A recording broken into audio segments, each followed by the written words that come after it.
This is the cover of the new issue of Decision Magazine, which, if you don't know what that is, it is the monthly publication of the Billy Graham Evangelistic Association, which is, of course, run by Franklin Graham, a right-wing extremist, Trump supporter extraordinaire.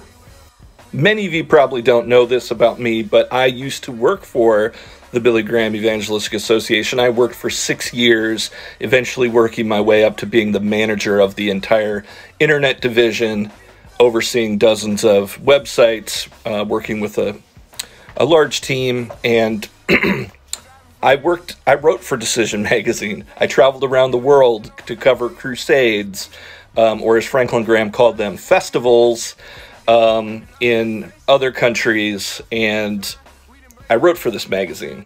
I work for this organization. I know it very well.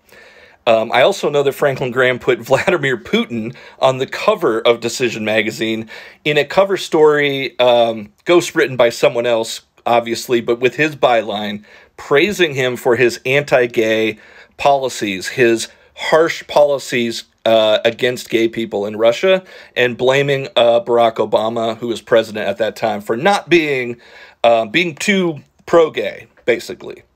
So what I love about this cover story and the article by Franklin Graham is it reminds me of this famous quote, which is actually a summary. It's not a direct quote, from American Labor Union organizer Nicholas Klein, who is famously known for saying, first they ignore you, then they laugh at you, then they fight you, then you win.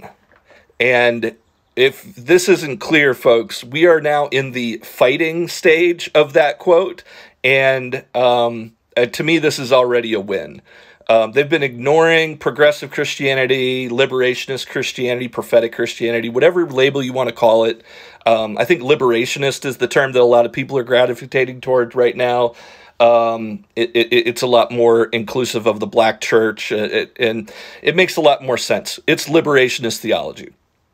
They're fighting us. They've ignored us for a long time. They're fighting us now, and that means we win.